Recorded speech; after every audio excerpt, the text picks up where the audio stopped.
9 डिसेंबर रोजी मस्सादोग सरपंच संतोष देशमुखांच्या हत्येनंतर 22व्या दिवशी फरार असलेला वाल्मिक कराड पुण्यात सीआयडीला शरण आला। देशमुखांच्या हत्येचे राज्यभर पडसाद उमटले होते। निदर्शनं झाली। हिवाळी अधिवेशनातही हा मुद्दा गाजला होता। हत्या प्रकरणाचा लवकरात लवकर तपास करून आरोपींवर कारवाई करण्याची मागणी केली होती। पण हाती न लागणारा कराड कार्यकर्त्यांच्या स्कॉर्पिओनं पुणे सीआयडी कार्यालयात दाखल झाला। त्यावेळी त्याच्यासोबत परळीचे 2 माजी नगरसेवकही होते। पोलिसांनी ताब्यात घेतलेलं या ठिकाणी आपल्याला पाहायला मिळतंय।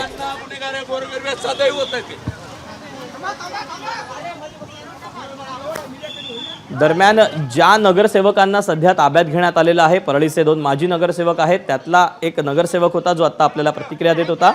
दरम्यान वाल्मिक कराड सरेंडर झाल्यानंतर सीआयडीचे अतिरिक्त महासंचालक प्रशांत बुर्डेंनी त्याची चौकशी सुरू केली। दरम्यान सरेंडर होण्यापूर्वी वाल्मिक कराडनं सोशल मीडियावर व्हिडिओद्वारे आपली भूमिका मांडत शरण येणार असल्याचं सांगितलेलं होतं।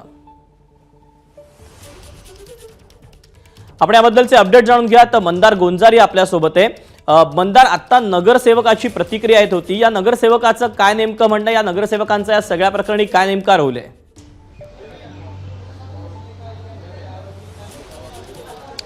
या नगरसेवकांचं म्हणणं हेच आहे की वाल्मिक कराड हे निर्दोष आहेत आणि त्यांना खोट्या गुन्ह्यामध्ये अडकवण्यात आलेलं आहे। कारण हे जे काही त्यांचे पाठीराखे आहेत, माजी नगरसेवक असल्याचं ते सांगताहेत त्यांच्या गावचे।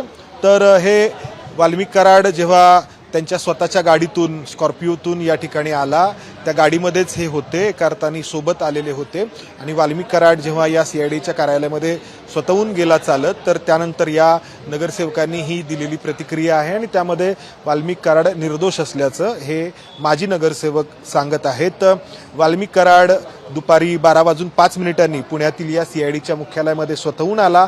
त्यानंतर सीआयडीच्या अधिकाऱ्यांनी त्याला ताब्यात घेतलं, त्याला या ठिकाणी अटक करण्यात आली आणि बीडचे जे सीआयडीचे डीवायएसपी आहेत अनिल गुजर यांच्या ताब्यामध्ये त्याला देण्यात आले आणि साधारणपणे 3:30 वाजता सीआयडीचं जे पथक आहे ते या वाल्मिक कराडला घेऊन बीडच्या दिशेने रवाना झालं।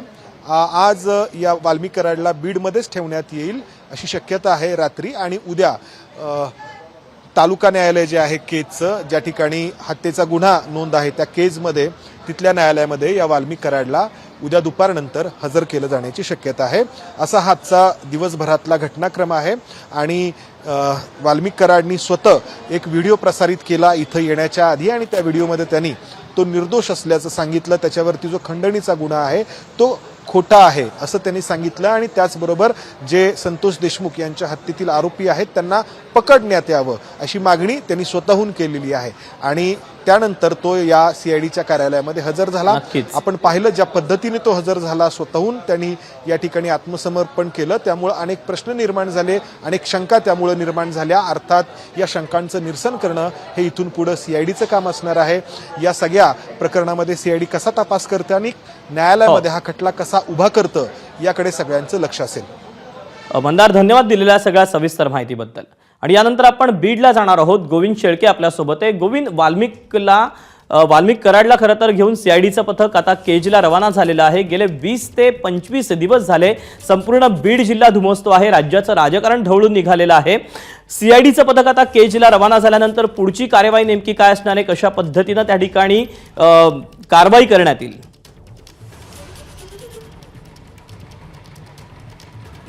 दीपक, मंदारने सांगितलं की पुण्यावरनं वाल्मिक कराड यांना घेऊन सीआयडीचं पथक हे बीडकडे निघालंय। मात्र आता जी माहिती आपल्याला मिळते ती माहिती अशी आहे की वाल्मिक कराड यांना केज न्यायालयासमोरच हजर केलं जाईल। त्यांना बीडमध्ये आणलं लगेच जाणार नाहीये, कारण आधी माहिती अशी येत होती की त्यांना आधी बीड शहरामध्ये आणलं जाईल। बीड, मी सध्या जिथे उभा आहे त्या बीड शहर पोलीस स्टेशनमध्ये ठेवलं जाईल आणि उद्या तिकडे नेलं जाईल असं नाहीये। आजच त्यांना अगदी 7 ते 8च्या दरम्यान ते केज न्यायालयासमोर येतील।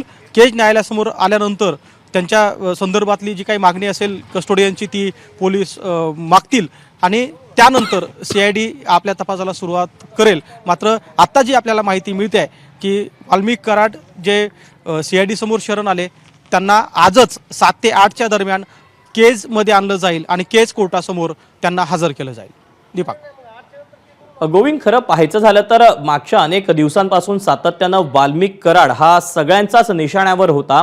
आता वाल्मिक कराड शरण येणं, त्यामुळे गेल्या काही दिवसामध्ये जे वातावरण बीडमध्ये होतं ते काही अंशी बदललं जाऊ शकतं, कारण की हे प्रकरण संपूर्ण केवळ बीडपुरतंच मर्यादित न राहता राज्यभर या सगळ्याचे पडसाद उमटलेले आपण पाहिले होते.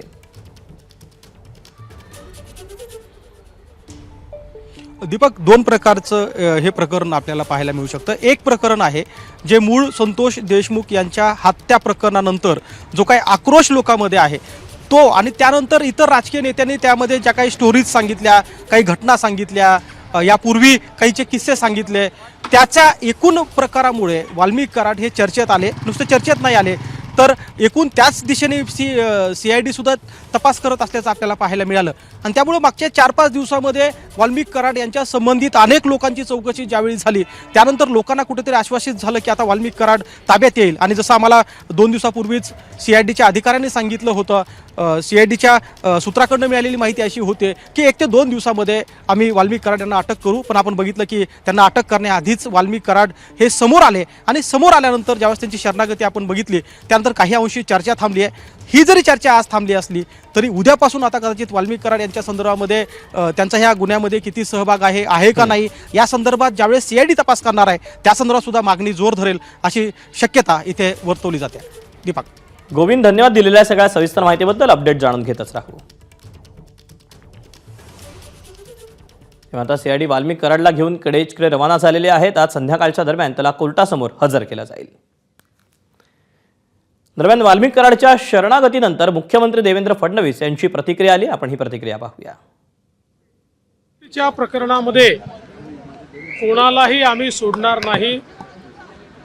ज्याचा संबंध आढळेल, ज्या प्रकरणात आढळेल त्या प्रत्येकावर या ठिकाणी कारवाई करण्यात येईल. गुंडांचं राज्य आम्ही चालू देणार नाही, खंडणी मागता येणार नाही.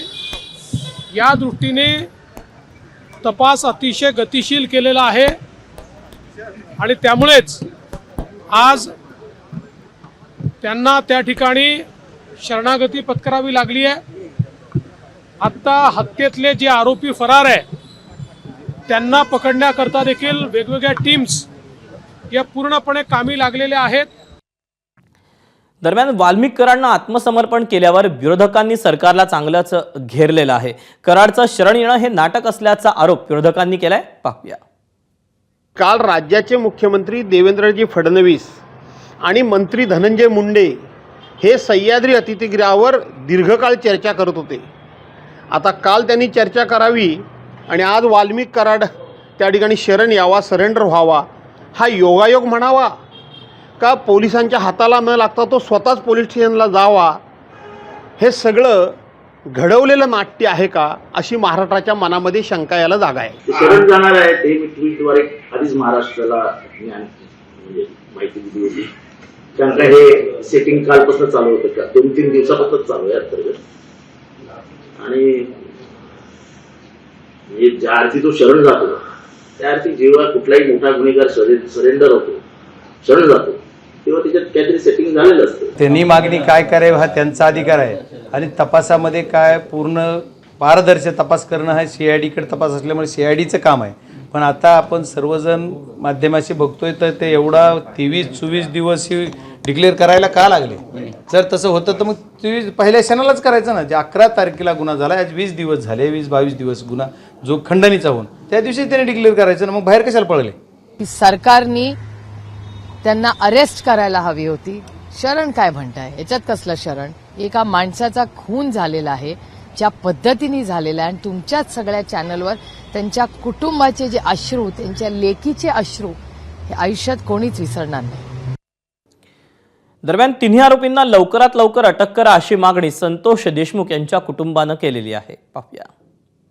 मागणी जी करत होतो पहिल्यापासून, जी आहे मागणी माझी, आरोपीला अटक करून शिक्षा द्या, त्याचा एक हा भाग आहे. त्याच्यामुळं बाकीचे अजून आरोपी आहेत ते लवकरात लवकर पकडा, सह आरोपी शोधा. मागणी हीच आहे की लवकरात लवकर न्याय मिळाला पाहिजे. आणि जर पोलीस यंत्रणा इतकी काम करतीये तर म्हणजे त्यांना आज इतका वेळ का लागतोय? म्हणजे ते जर गुन्हेगार असतील तर मग ते स्वतः सिलेंडर होत आहेत, मग पोलीस यंत्रणा काय करते इतक्या दिवस? आणि जर आरोपी आहेत त्यांना जर वेळ लागत असेल इतका पकडण्यासाठी तर आम्ही न्यायाची अपेक्षा कधी करायची? आम्हाला न्याय कधी मिळणार? काय म्हणायचं, ते पण स्वतःहून ह्यांनी कुठं पकडलं ना शासनाने? ते स्वतःहून आले, ते 3 तर कुठे माहित नाही, त्याच्या मागचेही म्हणतात ते पण माहित नाही, म्हणजे आणखीन कोण आहे नाही का असं. आणि मग कधी पकडणार? कधी? न्याय तर लांबच राहिला. ह्यांना 22 दिवस झाले, कुटुंब आज माहित नाही राहते का जिवंत नाही का मरते, म्हणजे करतात काय हे चुकीचं? आणखीन चुकीचं काहीच नाही, सगळी सत्य परिस्थिती आहे. मग एका देवा माणसाला लवकर न्याय मिळत नाही म्हणजे. एबीपी माझा, उघडा डोळे बघा नीट.